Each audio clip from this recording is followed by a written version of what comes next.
وَلَقَدْ يَسَّرْنَا الْقُرْآنَ لِلذِّكْرِ فَهَلْ مِن مُّدَّكِرٍ۔ السلام علیکم ورحمۃ اللہ وبرکاتہ۔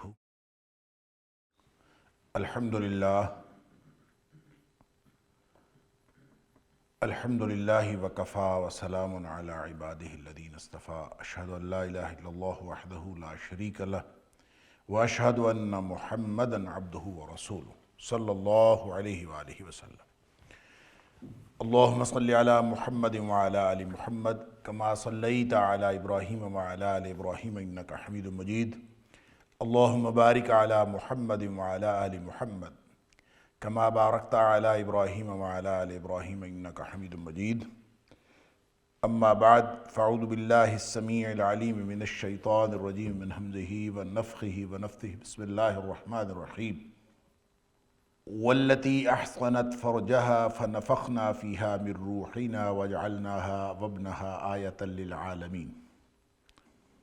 اور وہ عورت احصنت فرجہا، جس نے اپنی عزت کی حفاظت کی، فنفخنا فیہا من روحنا، پھر ہم نے اپنی روح اس کے اندر پھونکی، وجعلناہا وابنہا، اور ہم نے بنا دیا اس کو اور اس کے بیٹے کو آیۃ للعالمین، تمام جہانوں کے لیے نشانی۔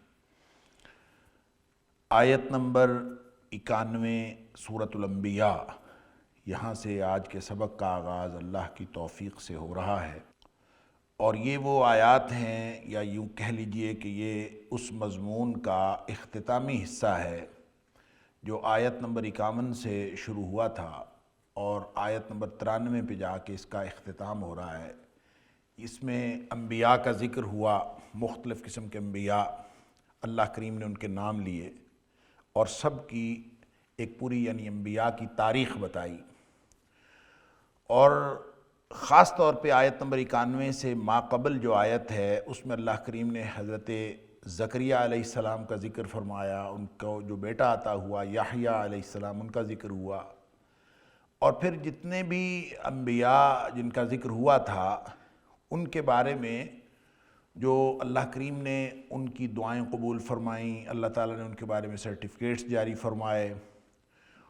یونس علیہ السلام کا ذکر ہوا، ابراہیم علیہ السلام کا ذکر ہوا، نوح علیہ السلام کا ذکر ہوا، ادریس علیہ السلام کا، ذوالکفل کا، جتنے بھی انبیاء کا ذکر ہوا ان کے بارے میں اللہ تعالیٰ فرماتا ہے کہ فَاسْتَجَبْنَا لَهُ، ہم نے حضرت زکریا کی دعا سن لی، وَوَهَبْنَا لَهُ یحییٰ، اور اس کو ہم نے یحییٰ عطا فرمایا، وَأَصْلَحْنَا لَهُ زَوْجَهُ، اور اس کی بیوی کی اصلاح کر دی، اس کو ٹھیک کر دیا، جو اس میں خرابی تھی وہ درست کر دی۔ اِنَّهُمْ كَانُوا يُسَارِعُونَ فِي الْخَيْرَاتِ، یہ ایک کنکلیوڈنگ ریمارکس ہیں جو صرف حضرت زکریا علیہ السلام کے لیے نہیں ہیں بلکہ سارے انبیاء کے بارے میں ہیں کہ یہ سارے لوگ کیا تھے، اِنَّهُمْ كَانُوا يُسَارِعُونَ فِي الْخَيْرَاتِ، نیکی کے کاموں میں بڑھ چڑھ کر حصہ لیتے تھے، وَيَدْعُونَنَا رَغَبًا وَرَهْبًا، اور ہمیں پکارتے تھے امید کے ساتھ اور خوف کے ساتھ، رغباً و رہبا، یعنی دونوں، رغبت کرتے ہوئے بھی اور خوف کھاتے ہوئے بھی۔ وَكَانُوا لَنَا خَاشِعِينَ، اور ہمارے سامنے جھکنے والے تھے، عاجزی کرنے والے تھے، اس لیے اللہ تعالیٰ نے یہ سب کچھ عطا فرمایا۔ پھر اسی تسلسل میں ذکر فرمایا ہے وَالَّتِي أَحْصَنَتْ فَرْجَهَا، اور اس عورت کو بھی ہم نے سب کچھ عطا فرما دیا، اس عورت کو بھی ہم نے مرتبہ عطا فرمایا، اس عورت کو بھی ہم نے مقام عطا فرمایا۔ کون سی عورت؟ وَالَّتِي أَحْصَنَتْ فَرْجَهَا، جس نے اپنی عزت کی حفاظت کی، اپنی شرمگاہ کی حفاظت کی۔ اور وہ عورت کون تھی؟ ظاہر ہے وہ حضرت مریم تھی، اور حضرت مریم کا ذکر یہ ایک اللہ کریم کا محبت کا انداز ہے، پیار کا انداز ہے۔ جیسے ذُوالنُّون فرمایا، حضرت یونس علیہ السلام کا نام نہیں لیا، کہیں صاحب الحوت فرمایا، مچھلی والا، ذُوالنُّون مچھلی والا، تو یہ ایک ایسا انداز ہے، اسلوب ہے جس میں ایک محبت اور اپنائیت اور قرب اس کا اظہار ہوتا ہے۔ وَالَّتِي أَحْصَنَتْ فَرْجَهَا، اس کا نام نہیں لیا لیکن اس کی عظمت بیان کی ہے، وہ خاتون جس نے اپنی عزت کی حفاظت کی تھی۔ گویا صرف اس کا ذکر ہی نہیں فرمایا بلکہ ساتھ سرٹیفکیٹ بھی عطا فرما دیا کہ اس نے اپنی عزت کی حفاظت کی۔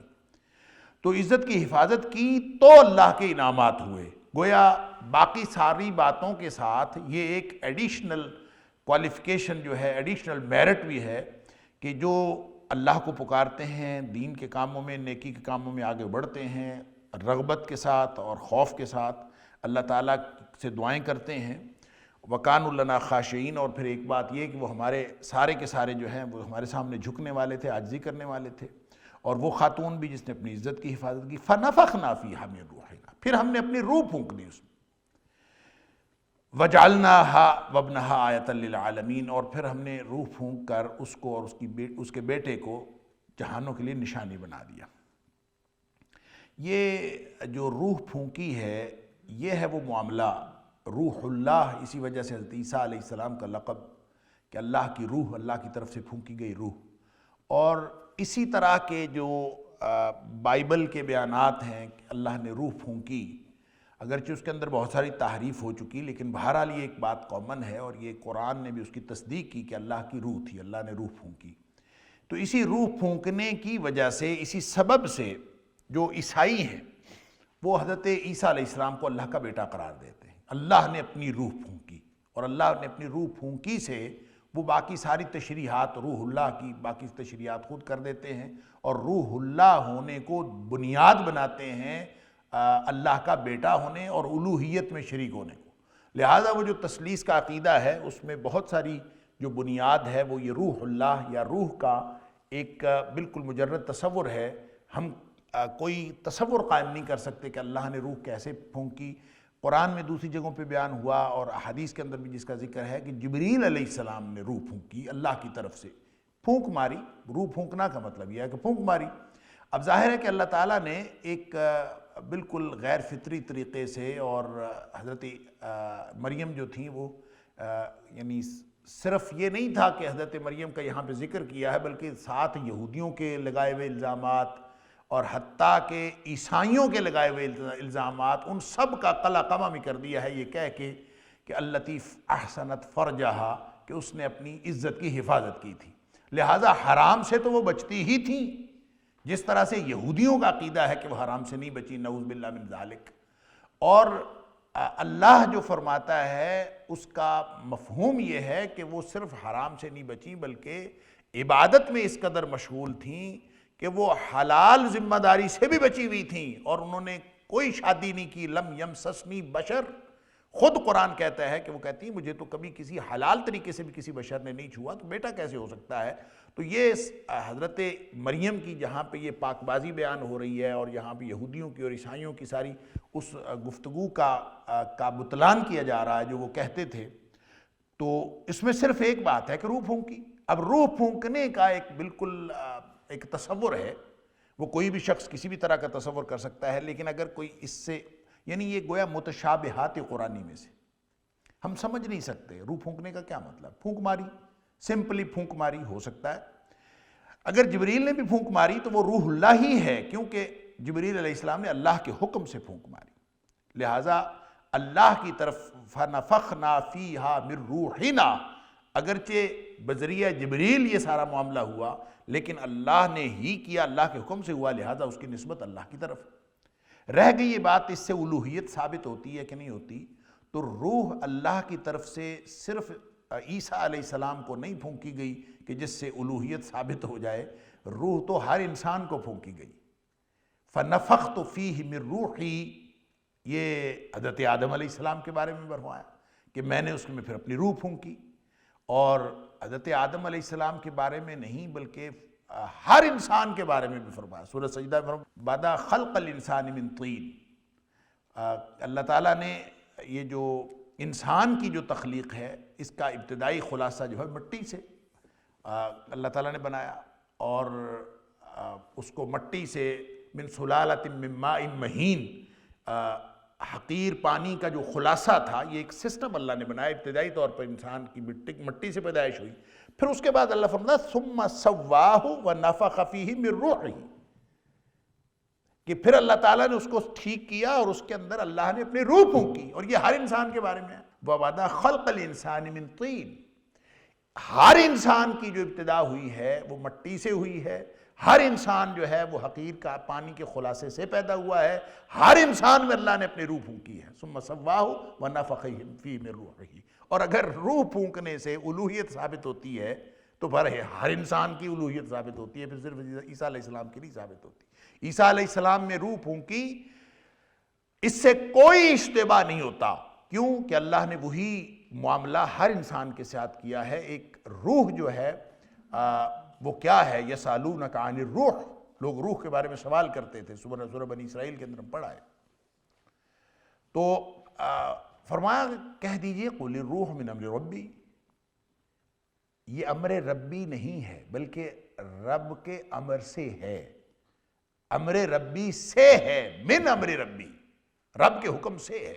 کیا ہے ہم اس کو سمجھتے نہیں، وما اوتیتم من العلم الا قلیلا، تمہیں اس کے بارے میں علم بہت کم دیا گیا ہے، لہٰذا یہ متشابہات میں جس کی بات ہم سمجھ نہیں سکتے پوری طرح، اس کی حقیقت تک نہیں پہنچ سکتے، تو اس کے بارے میں اگرچہ شاہ ولی اللہ علیہ الرحمہ اور دیگر جو بڑے بڑے علماء گزرے ہیں انہوں نے روح کے اوپر بڑی گفتگو کی ہے، اور شاہ ولی اللہ کا خیال یہ ہے کہ یہ بات وما اوتیتم من العلم الا قلیلا، کہ تم علم بہت کم دیے گئے ہیں روح کے بارے میں، اس کے مخاطبین جو تھے وہ یہود و نصارہ تھے، ان کو علم کم دیا گیا ہے، ہمیں تو دیا گیا ہے۔ لہٰذا حجت اللہ البالغہ کے اندر شاہ ولی اللہ نے بھی اس کی بڑی تفصیل بیان کی ہے، امام ابن تیمیہ نے کتاب الروح لکھی ہے اس کے اوپر، اور امام غزالی نے اس کے اوپر لکھا ہے، بہت سارے لوگ یعنی پوری کتابیں لکھی ہوئی ہیں اس کے اوپر۔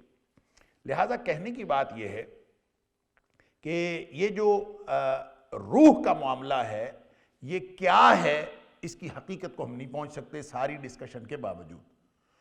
البتہ روح سے الوہیت ثابت نہیں ہوتی، اس کا جو بھی معنی ہو، اس کا تعلق صرف عیسیٰ علیہ السلام کے ساتھ نہیں ہے بلکہ ہر انسان کے ساتھ ہے۔ البتہ وجعلناها وابنها آیۃ للعالمین، چونکہ حضرت عیسیٰ علیہ السلام کی جو پیدائش تھی وہ عام فطری طریقے سے ہٹ کے ہوئی تھی اور بغیر باپ کے ہوئی تھی، اس لیے اللہ نے اس خاتون کو، حضرت مریم کو اور ان کے بیٹے کو جہانوں کے لیے ایک نشانی بنا دیا۔ اس کا تذکرہ سورہ آل عمران کے اندر، سورہ نساء کے اندر، سورہ مائدہ کے اندر ہم پڑھ آئے ہیں، وہاں پہ تفصیل کے ساتھ اس کا ذکر ہوا۔ ان هذه امتکم امۃ واحدۃ وانا ربکم فاعبدون، یہ جو امت ہے، یہ امت ایک ہی امت ہے، وانا ربکم فاعبدون، اور میں تم سب کا رب ہوں، تم سب کا مالک بھی ہوں، پالنے والا۔ رب کا معنی دو باتیں جو ہیں وہ پرومیننٹ ہیں، رب مالک ہوتا ہے اور رب پالنے والا ہوتا ہے۔ تو میں تمہارا پالنے والا ہوں، میں تمہارا مالک ہوں، فاعبدون، پس میری بندگی کرو۔ ان ہذہ امتکم امۃ واحدہ، یعنی سارے انبیاء کا ذکر کیا، نوح علیہ السلام سے لے کر حضرت عیسیٰ علیہ السلام تک انبیاء کا ذکر کر کے فرمایا ان ہذہ امتکم امۃ واحدہ، یہ سارے ایک ہی امت۔ اب یہ جو لفظ امت ہے اس کے مختلف معنی ہیں، اور ایک معنی اس کا دین بھی ہے اور ایک معنی اس کا گروہ بھی ہے، جس کو ہم امت کہتے ہیں۔ عام طور پہ امت سے مراد گروہ لیا جاتا ہے۔ اگر امت سے مراد گروہ بھی ہو تو امت سے مراد ہر گروہ نہیں ہوتا، ہر گروپ نہیں ہوتا، کسی سرزمین پر رہنے والے نہیں ہوتے۔ امت سے مراد وہ گروہ ہوتا ہے جس میں نظریے کا اشتراک ہو، جس میں کوئی خصوصیت ان کی بنیادی عقیدے کے اشتراک کی خصوصیت پائی جائے، کوئی ایسی مشترکہ خصوصیت ہو جو فکری اور نظریاتی اشتراک ہے، وہ کسی کو امت بناتا ہے۔ لہٰذا قومیں تو بن سکتی ہیں، نسلاً کوئی قوم بن سکتی ہے، علاقے کے اعتبار سے کوئی قوم ہو سکتی ہے، کوئی بلوچی ہو سکتا ہے، سندھی ہو سکتا ہے، پاکستانی ہو سکتا ہے، ہندوستانی ہو سکتا ہے، برطانوی ہو سکتا ہے، سعودی ہو سکتا ہے، یہ قومیں ہیں، یہ امت نہیں ہے۔ امت جب بنے گی تو پیچھے کسی نظریے کا اشتراک ہوگا۔ لہٰذا الکفر ملت واحدہ، ملت اور امت یہ مترادفات میں سے، تو سارا کفر جو ہے وہ شرک پر اور کفر پر اکٹھا ہوتا ہے نظریاتی اشتراک کی وجہ سے، وہ ایک ملت ہے۔ اور مسلمان یہ امت واحد ہیں ایک نظریے کے اشتراک کی وجہ سے، اور وہ کیا ہے؟ وہ نظریہ یہ ہے کہ انا ربکم فاعبدون، وہ نظریہ یہ ہے کہ ایک جو اللہ کی توحید ہے اور اللہ کی بندگی ہے اس پر سب اکٹھے ہو جائیں، یہ امت ہے۔ لیکن یہاں پہ اس آیت میں خاص طور پر امت سے مراد دین ہے، یعنی امت سے مراد ویسے میں نے عرض کیا کئی معنی ہیں، لیکن یہاں امت سے مراد گروپ نہیں ہے، گروہ نہیں ہے، بلکہ اس سے مراد دین ہے۔ اس کی وجہ یہ ہے کہ قرآن میں یہ لفظ امت کئی معنوں میں آیا ہے اور دین کے معنوں میں بھی آیا ہے۔ اِنَّا وَجَدْنَا آبَاءَنَا عَلَىٰ أُمَّةٍ، سورہ زخرف کے اندر اللہ تعالیٰ نے فرمایا کہ اِنَّا وَجَدْنَا آبَاءَنَا عَلَىٰ أُمَّةٍ، ہم نے اپنے باپ دادا کو اسی دین پر پایا، اس دین پر پایا۔ یعنی یہ ایک بات، دین کے لیے لفظ امت استعمال ہوا، تو اس کا مطلب یہ ہوگا یہاں بھی امت کا معنی اکثر مفسرین کے نزدیک دین ہے، کہ یہ جتنے انبیاء ہیں، ان ہذہ امتکم امۃ واحدہ، ان سب کا دین ایک۔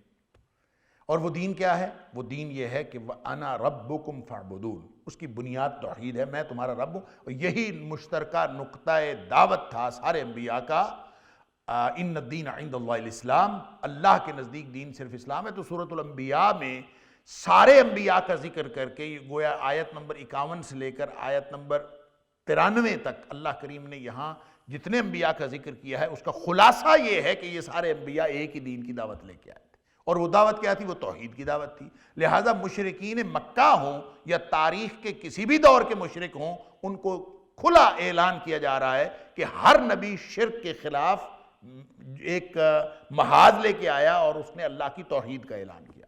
انا ربکم، میں تمہارا رب ہوں، فاعبدون، یہی بنیادی بات ہے۔ یا ایھا الناس اعبدوا ربکم الذی خلقکم والذین من قبلکم لعلکم تتقون، جو بنیادی دعوت ہے وہ یہی ہے کہ اے کائنات کے لوگوں، اپنے پالنہار کی، اپنے رب کی بندگی کرو۔ رب کا حق ہوتا ہے، جو مالک ہوتا ہے اس کا حق ہوتا ہے کہ ملکیت اس کی بندگی کرے، اور وہ مالک بھی نہیں، اکیلا مالک نہیں ہے، وہ خالق بھی ہے۔ الذی خلقکم والذین من قبلکم لعلکم تتقون۔ تو یہ ساری تفصیلات اصل میں یہاں پہ وہ خلاصہ بیان کر رہے ہیں کہ ان ہذہ امتکم امۃ واحدہ، یہ تمہارا دین ایک، اور وہ دین کیا ہے؟ وہ توحید والا دین ہے۔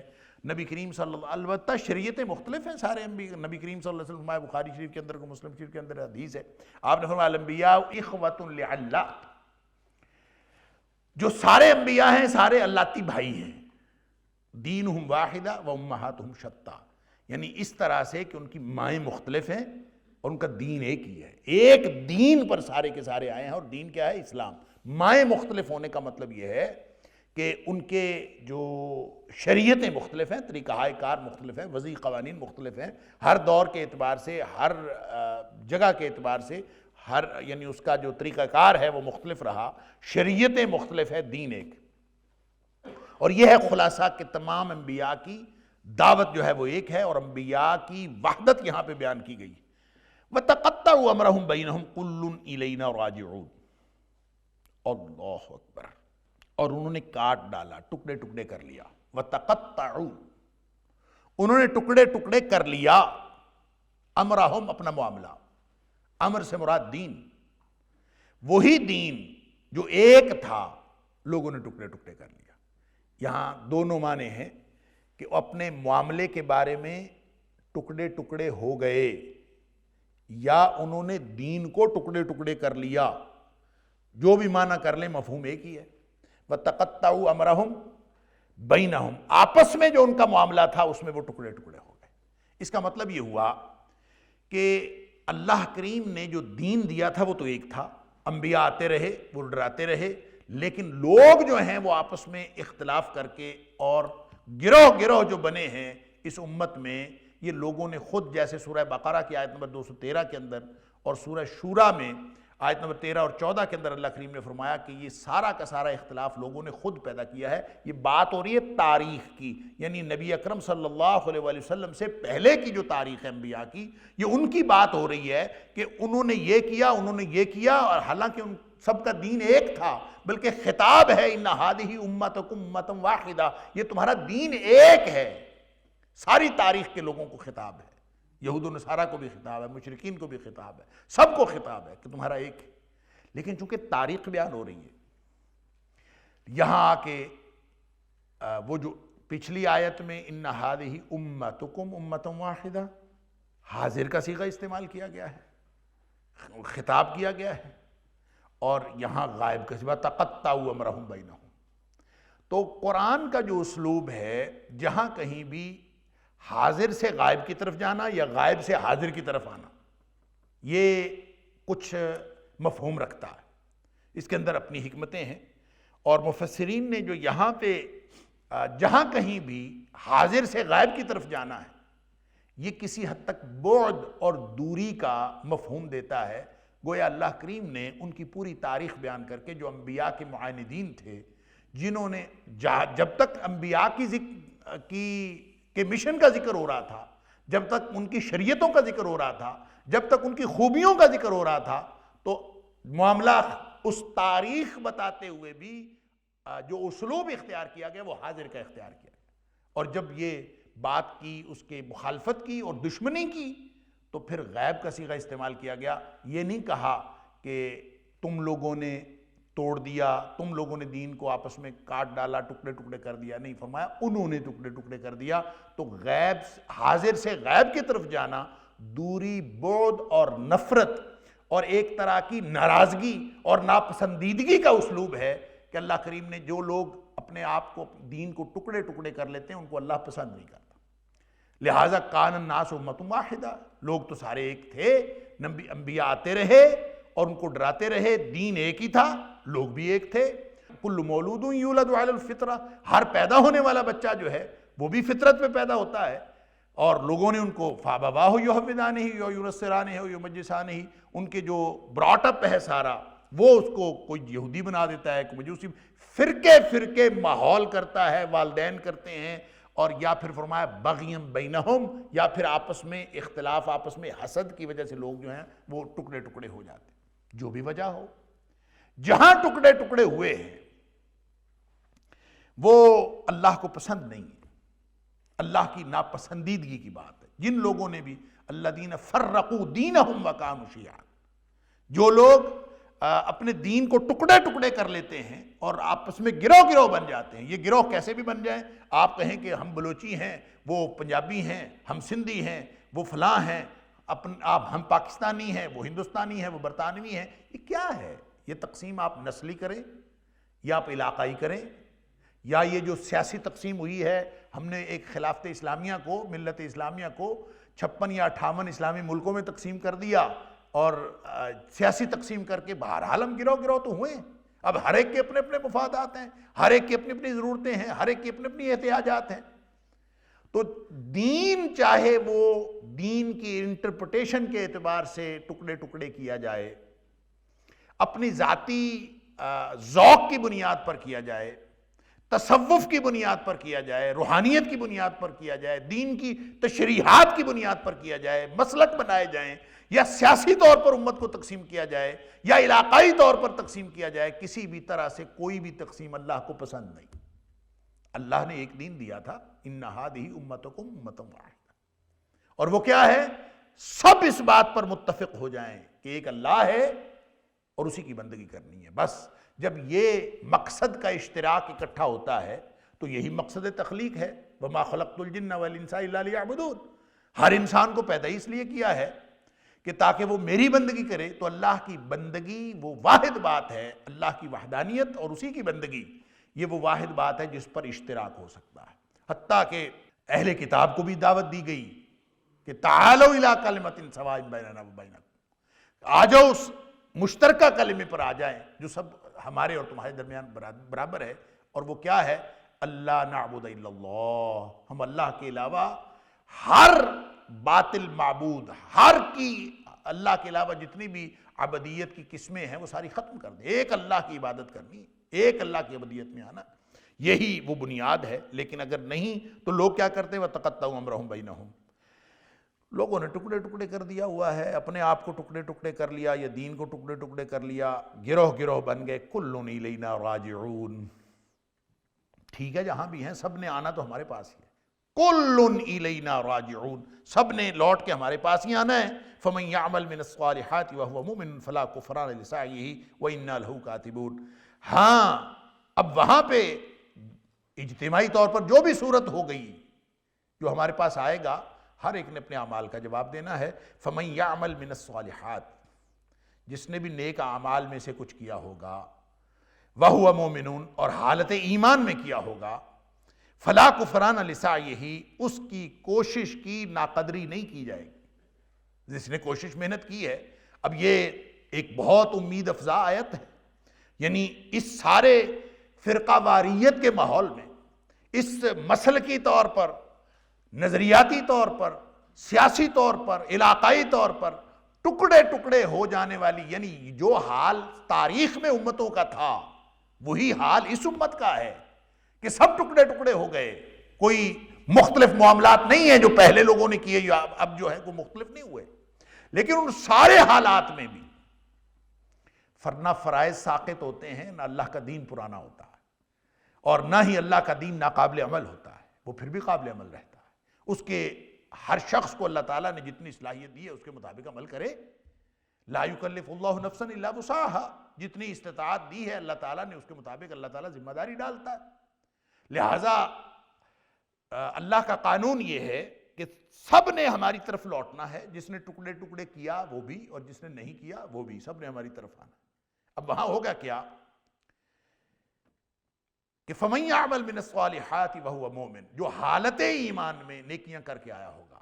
اب یہاں پہ ایک بڑی خوبصورت بات، سبحان اللہ، اللہ کریم کی جو رحمت ہے اس کا اظہار جگہ جگہ ہوتا ہے، اور یہاں بھی اظہار ہوا ہے. وہ پتہ کیا ہے؟ وَالْعَصْرِ إِنَّ الْإِنسَانَ لَفِي خُسْرٍ إِلَّا الَّذِينَ آمَنُوا وَعَمِلُوا الصَّالِحَاتِ. سارے انسان خسارے میں ہیں سوائے اس کے جنہوں نے ایمان کا اظہار کیا اور نیک عمل کیے، جن کے اعمال نیک ہوئے. یہاں پہ اس میں بھی گویا ایک تخفیف فرما دی، ہمارے لیے ایک رحمت کا راستہ نکال دیا. یہ نہیں فرمایا کہ سارے نیک عمل کیے. من الصالحات کا مطلب یہ ہے کہ جو کیا ہے وہ نیک اعمال میں سے کیا ہے. سارے نیک اعمال نہیں بھی کر سکا تو کوئی بات نہیں، لیکن جو کیا ہے وہ تو نیک ہو نا. بغاوت والا کام تو نہ ہو، باغیانہ زندگی تو نہ گزاری ہو، ساری زندگی وہ برائیوں کے اوپر تو نہ رہا ہو، ساری زندگی وہ برائیوں کو فوکس کر کے اللہ اور اس کے رسول صلی اللہ علیہ وسلم کی نافرمانیوں کو فوکس کر کے تو زندگی نہ گزار رہا ہو. اس کا فوکس تو اللہ اور اس کے رسول صلی اللہ علیہ وسلم کی فرمانبرداری ہو. پھر تھوڑا بھی کیا ہو تو خیر ہے. ہو مومن، وہو مومن، حالت ایمان میں ہو، اس حال میں کہ وہ مومن ہو، تو پھر کام کیا کرتا ہے؟ جتنی کوشش کرتا ہے کچھ نہ کچھ ہو جاتا ہے. من الصالحات، جو کیا ہے وہ نیکیوں میں سے ہے. من الصالحات، یہ گویا اللہ کریم کی رحمت ہے کہ وہ سارے نیک اعمال کا تقاضا ہی نہیں کرتا.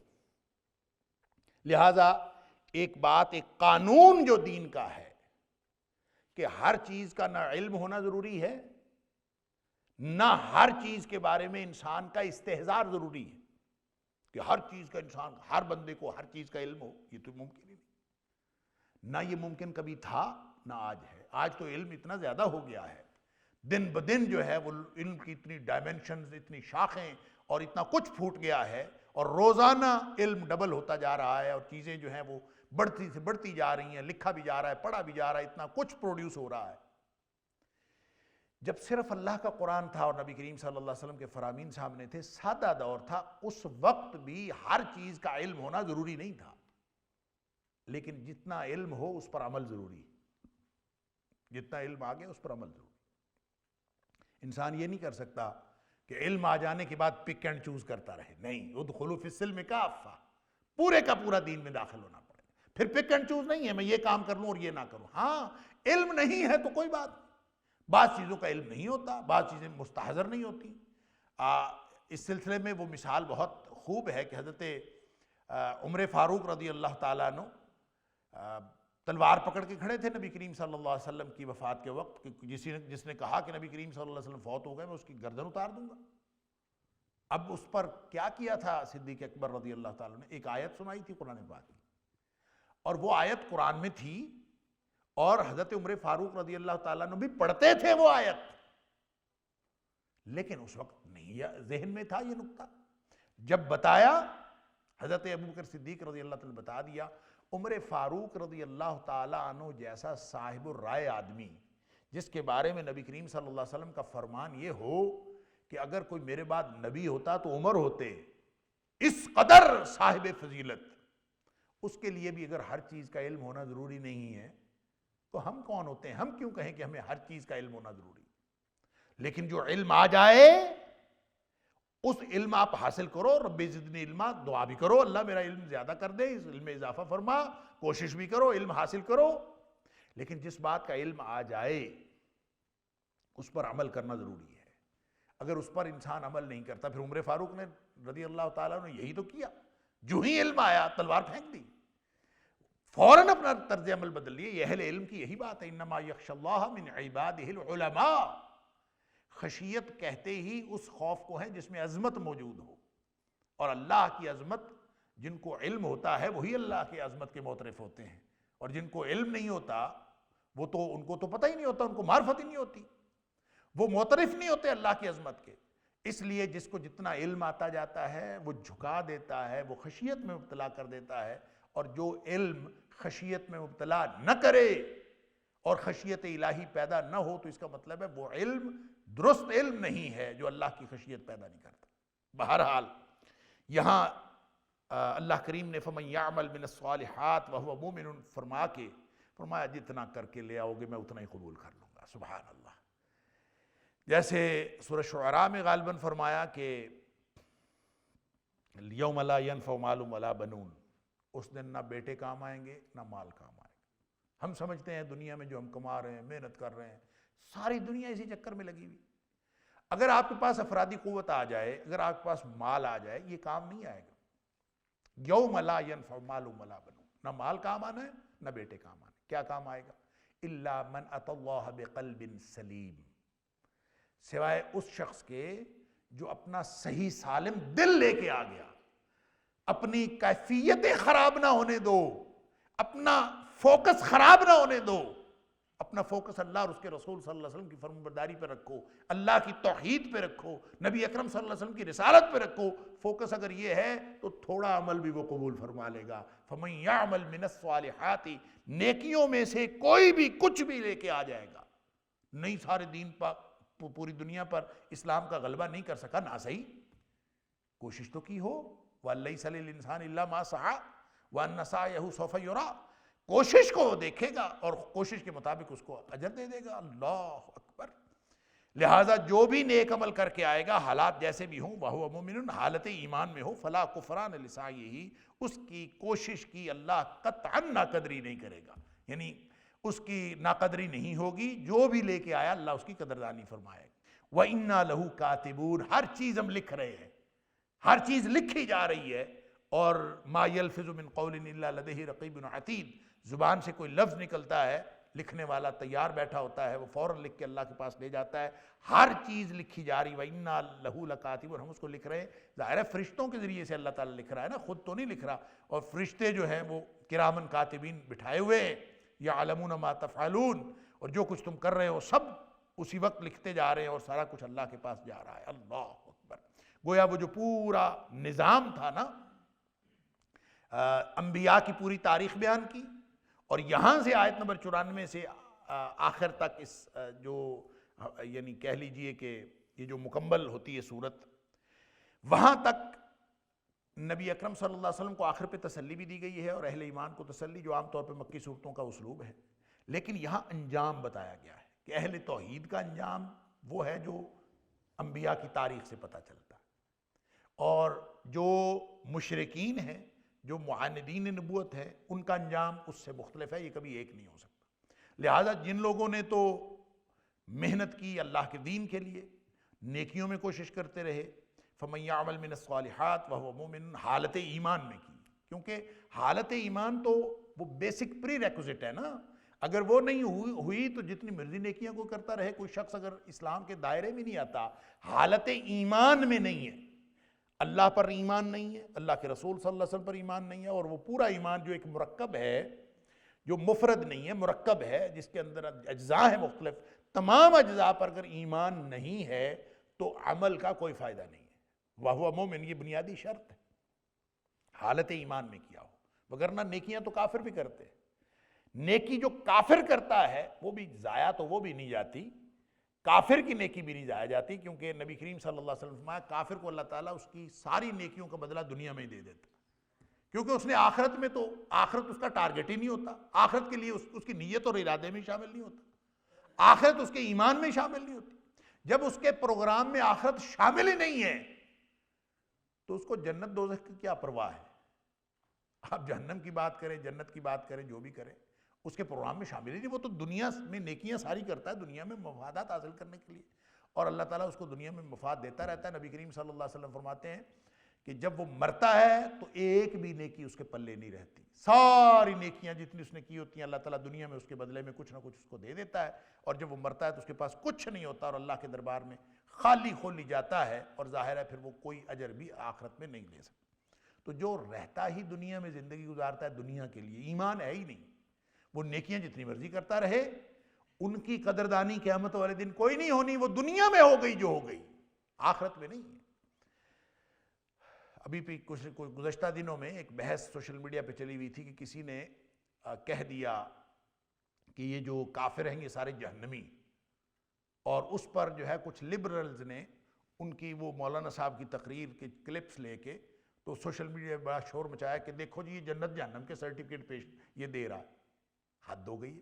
اس نے تو ایک حدیث بیان کی, نبی کریم صلی اللہ علیہ وسلم نے فرمایا, آپ نے قسم اٹھا کے فرمایا, مسلم شریف کی حدیث ہے, آپ نے قسم اٹھا کے فرمایا کہ کوئی بھی شخص والذی نفس محمد بیدہ, اس ذات کی قسم جس کے ہاتھ میں محمد کریم صلی اللہ علیہ وسلم کی جان, لا یسمع بی احد من ہذہ الامہ, اس امت میں سے کوئی بھی شخص جس نے میرے بارے میں سن لیا, نبی کریم صلی اللہ علیہ وسلم فرماتے یہودی ولا نصرانی, چاہے وہ یہودی ہو چاہے وہ نصرانی ہو, اس امت کا یعنی نبی کریم صلی اللہ علیہ وسلم کے تشریف لانے کے بعد قیامت تک آنے والی جو امت دعوت ہے, اس میں سے کوئی بھی شخص جس نے سن لیا, اس کے کان میں پڑ گئی بات کہ نبی کریم صلی اللہ علیہ وسلم تشریف لے آئے اور نبی کریم صلی اللہ علیہ وسلم نے یہ دین ہمیں عطا فرما دیا, جس کو پتہ چل گیا, علم آ گیا اس کے پاس, پھر وہ ایمان نہیں لایا. اللہ اکبر.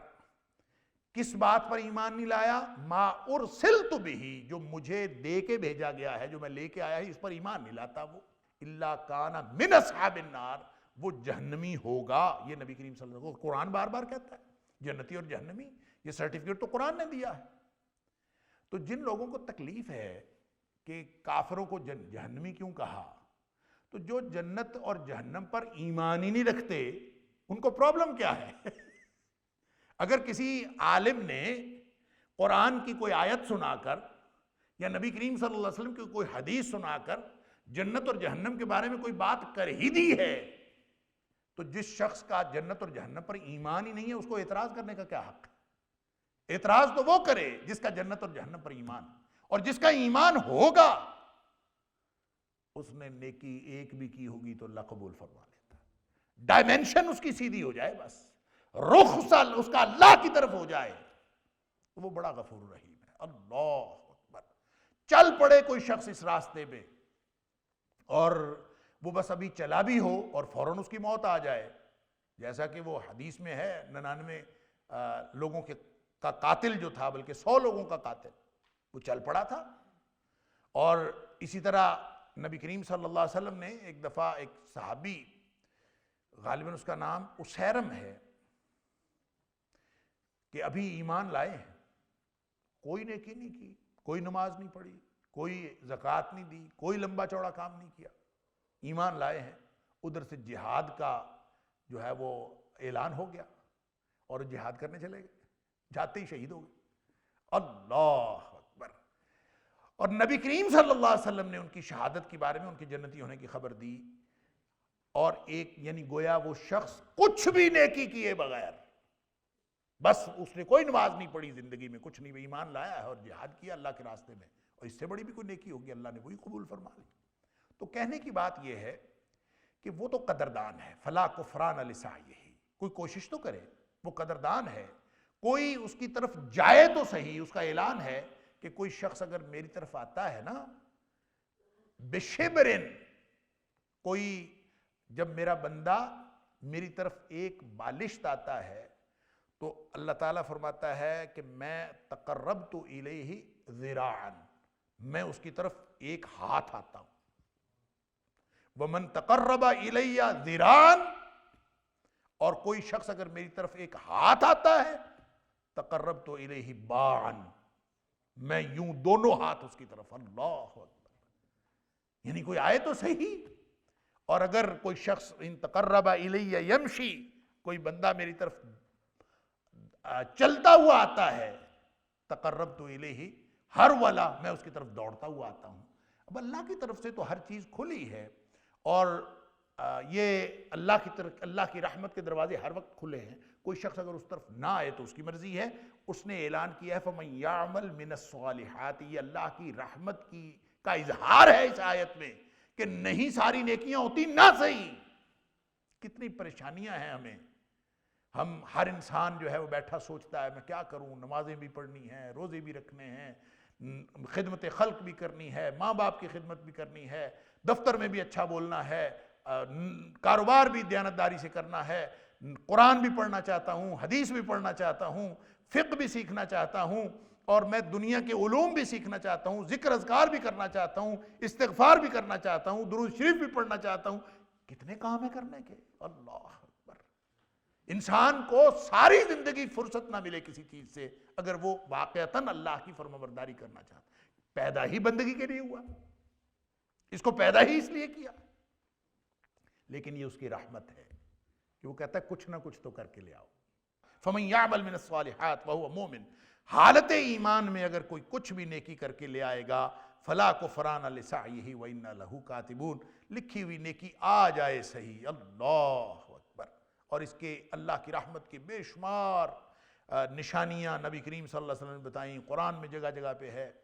مثال کے طور پر نبی کریم صلی اللہ علیہ وسلم فرماتے ہیں ایک شخص آئے گا اور اس کے 99 رجسٹر بھرے ہوئے ہوں گے. لکھا ہے نا اِنَّهُ لَهُ كَاتِبُونَ، لکھے ہوئے 99 رجسٹر بھرے ہوئے.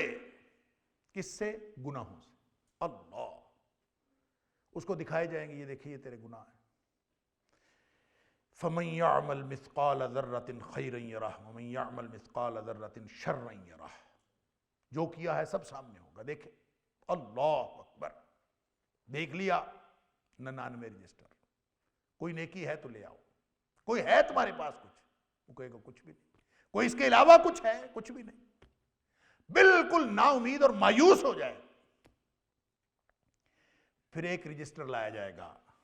رجسٹر نہیں بلکہ ایک کاغذ لایا جائے گا جس کے اوپر یہ لکھا ہوگا کہ یہ زندگی کا اس کا جو مشن تھا نا، جو اس کا رخ تھا، وہ کیا تھا؟ یہ باغی نہیں تھا بلکہ یہ اس بات کا قائل تھا، اس بات کا مومن تھا کہ یہ لا الہ الا اللہ پر یقین رکھتا تھا کہ اللہ کے علاوہ کوئی اور الہ نہیں ہے. سبحان اللہ. توحید کا قائل تھا اور ساری زندگی توحید پہ رہا. اس کا مطلب لا الہ الا اللہ کہنا نہیں ہے، اس کا مطلب لا الہ الا اللہ پر زندگی گزارنا ہے. کہ اس نے زندگی گزاری، باغی نہیں تھا، مشرک نہیں تھا، کسی اور کو پوجنے والا نہیں تھا. ٹھیک ہے اللہ کی بندگی میں کوتاہیاں رہیں، بندگی کما حقہ نہیں کر سکا، لیکن کم از کم وہ باغی نہیں تھا، مشرک نہیں تھا، کافر نہیں تھا. میرا ٹھیک طریقے سے نہیں بنا تو نہ بنے، کسی اور کا تو نہ بنے، کسی اور کا تو نہ ہو میرا ہی، اس میں جتنی مرضی کوتاہیاں. سبحان اللہ. لا الہ الا اللہ، بس اتنا لکھا. وہ دیکھے گا ہاں زندگی تو میری اسی پہ گزری. لا الہ الا اللہ تو میں کہتا تھا، یہی سمجھتا تھا، یہی یقین رکھتا تھا، اسی پہ مرا ہوں. تو فرمایا کہ نبی کریم صلی اللہ علیہ وسلم فرماتے ہیں کہ ایک پلڑے میں وہ لا الہ الا اللہ والی پرچی رکھ دی جائے گی اور ایک پلڑے میں 99 رجسٹر رکھ دیے جائیں گے اور یہ پرچی بھاری ہو جائے گی. سبحان اللہ. اور اس کی مغفرت ہو جائے گی صرف اس رخ کی وجہ سے کہ اس کی زندگی اللہ کی توحید پر گزری. لہذا عمل زیادہ نہیں ہے تو اس سے پریشان ہونے کی کوئی بات نہیں. پریشان اس وقت ہوں جب ہماری صلاحیتوں کا، ہماری کوششوں کاوشوں کا رخ تبدیل ہو جائے، وہ پریشانی کی بات. اگر رخ ٹھیک ہے، اگر ہم نے زندگی اللہ کی مرضی سے گزارنی ہے، پریشانی ہوتی ہے، گناہ ہو جاتے ہیں، خطائیں ہو جاتی ہیں. کل بنی آدم خطاء، ہر آدمی، ہر انسان خطا کار ہے. لیکن اگر اس کا رخ ٹھیک ہے نا، اس کو پتا ہے کہ میں نے اس دروازے میں جانا ہے، تو جس کا رخ ٹھیک ہے وہ چلے گا، چاہے ہر سیڑھی پہ گر جائے، اٹھے گا پھر اسی دروازے کو جائے. یہ نہیں ہے کہ راستے میں گر گیا تو اس نے کہا چھوڑے اس دروازے کو، میں ادھر کو چلا جاتا ہوں، اور ادھر گرا تو پھر اس نے کہا نہیں میں ادھر کو چلا جاتا ہوں. نہیں، جس کا رخ ٹھیک ہے وہ 1000 دفعہ بھی گرے، پہلی سیڑھی پر گرتا رہے گرتا رہے گرتا رہے، لیکن پھر اٹھے تو اسی طرف کوشش کرے. یہ ہے توحید کا تقاضا کہ فَمَن يَعْمَلْ مِنَ الصَّالِحَاتِ، نیکی ایک بھی کی ہوگی، ایک بھی کوشش کی ہوگی، وَهُوَ مُؤْمِنٌ، حالت ایمان میں ہوگا، مقصد اللہ کی رضا ہو، مقصد نبی کریم صلی اللہ علیہ وسلم کی اطاعت و اتباع ہو، تو بیڑا پار ہے انشاءاللہ. فلا کفران لسعیہ. باٹم لائن ہمیشہ میں آپ سے عرض کرتا ہوں، باٹم لائن تو یہی کہ اللہ کا باغی تو نہ ہو. خود اللہ نے فرمایا حدیث قدسی ہے کہ نبی کریم صلی اللہ علیہ وسلم فرمایا، اللہ فرماتا ہے کہ گناہ ہے نا تیرے، چاہے تیرے گناہوں سے زمین بھری ہوئی، لو اتیتنی بقراب الارض خطایا، اگر تو اس حالت میں میرے پاس آئے کہ یہ زمین تیرے گناہوں سے بھری ہوئی ہو، وَأَتَيْتَنِي لَمْ تُشْرِكْ بِي شَيْئًا، ایک وعدہ کر تو میرے ساتھ کہ زندگی میں تو کسی اور کا نہیں بنا، میرا ہی رہا، میرے ساتھ شرک نہ کیا ہو تو نے. اگر یہ ہے تو میں تیرے سارے کے سارے گناہ معاف کر دوں گا، مجھے کوئی پرواہ نہیں. اللہ کا بنے تو صحیح انسان. اور حضرت معاذ رضی اللہ تعالیٰ عنہ والی حدیث کہ نبی کریم صلی اللہ علیہ وسلم پوچھا تھا ما حق اللہ علی العباد وما حق العباد علی اللہ، کہ اللہ کا بندوں پر کیا حق ہے اور بندوں کا اللہ پر کیا حق ہے. تو پھر خود ہی نبی کریم صلی اللہ علیہ وسلم نے حضرت معاذ کے پوچھنے پر بتایا کہ حق اللہ علی العباد ان یعبدوہ ولا یشرکوا بہ شیئا، اللہ کا بندوں پر حق ہے کہ وہ صرف اس کی بندگی کریں اور اس کے ساتھ کسی کو شریک نہ ٹھہرائیں. وحق العباد علی اللہ، پھر بندوں کا اللہ پر حق ہے. یعنی بندوں کا اللہ پر حق کا کیا مطلب ہے؟ پھر اللہ کے ذمے ہے. کیا ذمے ہے؟ اللہ یعذب من لا یشرک بہ شیئا، جو اللہ کے ساتھ کسی کو شریک نہیں ٹھہراتا، نہ شرک نہیں کرتا، توحید پر کاربند رہا ہے، اللہ کے ذمے ہے اور بندے کا حق ہے کہ وہ اس کو کوئی عذاب نہ کرے. لہذا باٹم لائن تو یہی ہے. اگر اللہ کا بن کے زندگی گزاری تو عمل تھوڑا بھی اللہ تعالیٰ کو بہت پسند ہے. زندگی معمول ٹھیک ہو، فوکس ٹھیک ہو. نبی کریم صلی اللہ علیہ وسلم فرماتے ہیں وَأَحَبُّ الْأَعْمَالِ إِلَى اللَّهِ أَدْوَمُهَا وَإِنْ قَلَّ، کہ اللہ کے نزدیک جو پسندیدہ ترین اعمال ہیں وہ ہیں جن پر انسان ہمیشگی کرے، چاہے وہ تھوڑا عمل ہو. سیزنل مسلمان ایک دن میں بہت عمل کر لیا، اگلے دن کبھی کسی اور کے در پہ، کبھی کسی اور کے در پہ، کبھی ادھر کبھی ادھر، یہ اللہ کو پسند نہیں ہے. اللہ کو وہ پسند ہے جو ساری زندگی اپنا فوکس ٹھیک رکھے.